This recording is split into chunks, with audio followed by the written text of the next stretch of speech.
Bom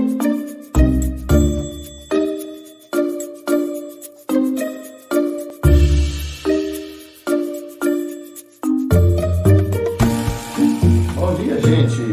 Povo do Colégio Modelo de Guanambi, vamos agora continuar nossa aula sobre o Egito Antigo, falando da sociedade, como os egípcios estavam organizados. A sociedade egípcia era formada por diferentes estratos sociais, ou seja, haviam várias camadas, onde, em geral, quem estava por cima, como nós sabemos na história, conseguia estar melhor do que quem estava por baixo. Portanto, gente, é melhor, se você puder, ficar por cima.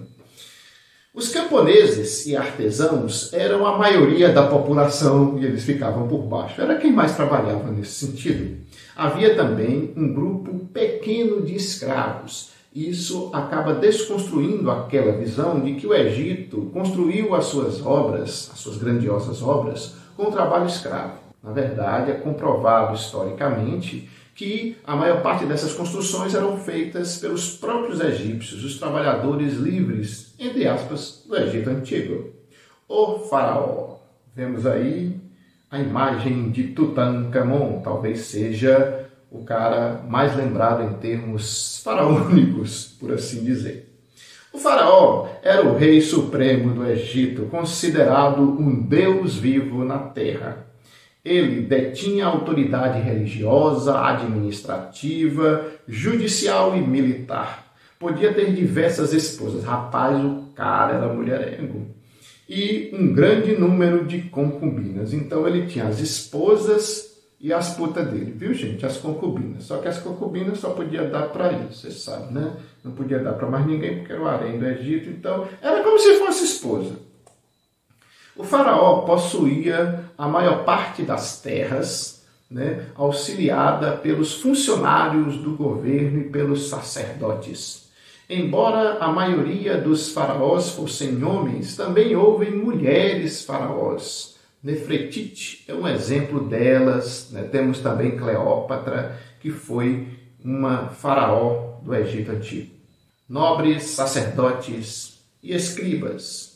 No Egito Antigo havia uma poderosa elite composta por aqueles que assumiam cargos hereditários. Hereditários, como vocês devem saber, é aqueles que passam de pai para filho.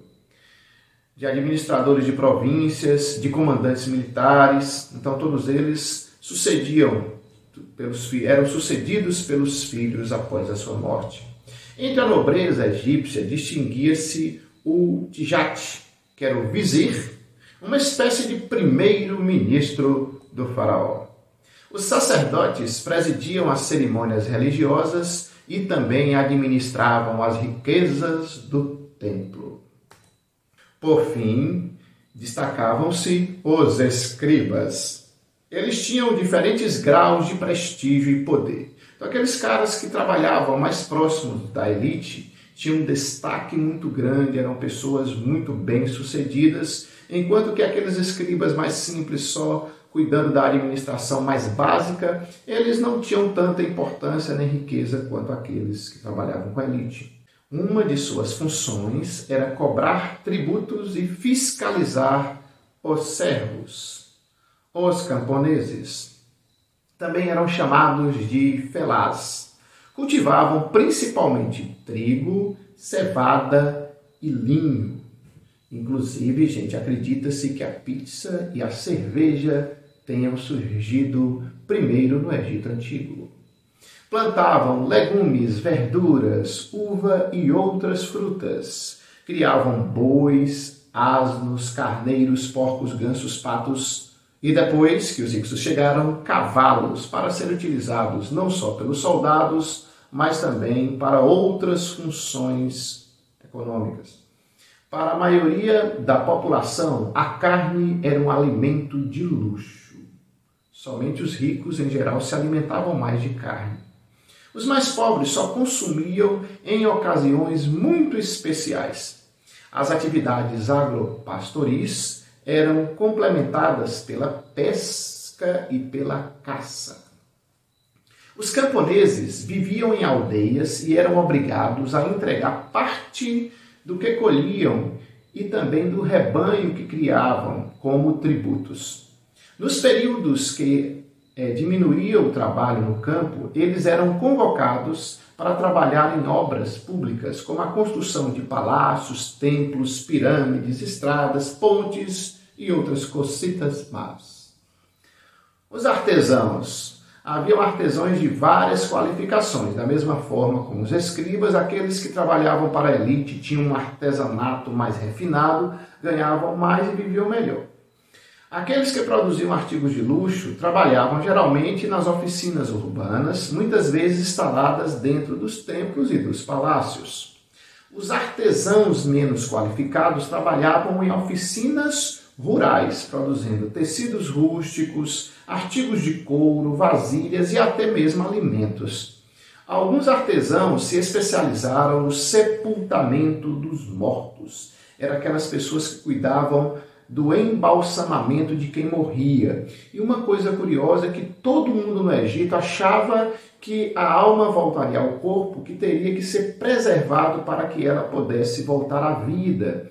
Nesse sentido, desde as pessoas mais humildes até as mais ricas, gastavam boa parte do dinheiro para preservar o seu corpo. Claro que quem tinha pouco dinheiro, o embalsamamento era muito simples e não era tão duradouro quanto aquele feito pelas pessoas da elite, onde os órgãos internos eram tirados, eles tinham um equipamento que conseguia puxar o cérebro pelo nariz sem deformar nada, eles deixavam o corpo da pessoa num caixão com sal durante vários dias para dessecar e evitar a sua decomposição. Então eram enrolados com faixas depois, guardados em sarcófagos e muitas múmias estão preservadas até hoje. Então os egípcios conseguiam fazer um sistema de embalsamamento muito bom.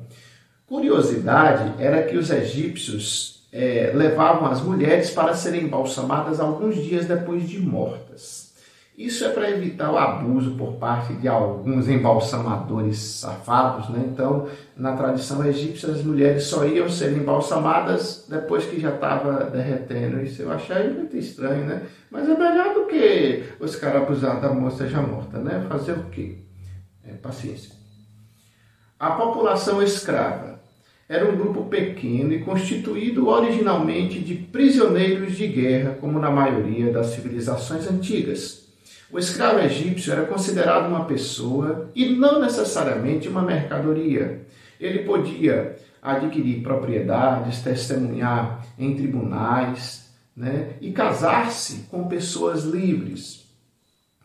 Cultura, aspectos da religião e da ciência no Egito Antigo. A religião egípcia, como também na maioria das civilizações antigas, era politeísta, ou seja, eles acreditavam em vários deuses. Os deuses egípcios simbolizavam forças e fenômenos da natureza e, em geral, as divindades eram representadas como forma de um animal ou mesclando forma animal e humana, como a gente pode ver em algumas imagens dos deuses do Egito Antigo. Cada cidade costumava ter um deus principal. O deus Amon-Ra, deus Sol, era cultuado em todo o Egito. Era o carinha de maior destaque na divindade egípcia. Entre a população era grande a devoção também a Osíris, Ísis e Horus, que eram outras divindades de destaque. Acreditando que os deuses tinham os mesmos desejos humanos, os egípcios também lhes ofereciam bebidas, comidas e festas. A crença na condição divina do faraó, acreditavam que ele tinha o poder de controlar as forças da natureza. Ou seja, o faraó era tão poderoso que só chovia se ele deixasse, ou só não chovia se ele não deixasse. Se o faraó fosse contrariado de alguma forma, isso poderia trazer repercussões para todo mundo, assim pensavam os egípcios antigos. O faraó era responsável pelas cheias periódicas do Nilo. Relação com a morte. Os egípcios acreditavam na vida após a morte e que existia o reino de Osíris no além. Imaginavam que os mortos seriam julgados por esse Deus e poderia retornar ao mundo dos vivos se fossem absolvidos, ou seja, se você fosse uma pessoa legal, muito boa, gente fina, quem sabe você voltaria para a terra depois que Osíris te julgasse e achasse que você merecesse. Para isso, seu corpo precisava ser conservado, como nós falamos anteriormente. Desenvolveram então técnicas de mumificação. Havia diferentes tipos de mumificação, desde os mais simples e baratos até os mais caros e luxuosos. Diferente das crenças mesopotâmicas, a religião egípcia era mais otimista em relação à morte, encarada como uma forma de libertação. Então, quando você morresse, gente, a vida ia ser melhor, você se ia livrar dos problemas. Se tivesse aquela pessoa te perturbando, você ia ficar de boa, porque aquela pessoa talvez não fosse atrás de tu, viu? Muito bem. Na próxima aula, continuaremos com a história do Egito Antigo e finalizaremos essa parte do capítulo. Até mais, galera!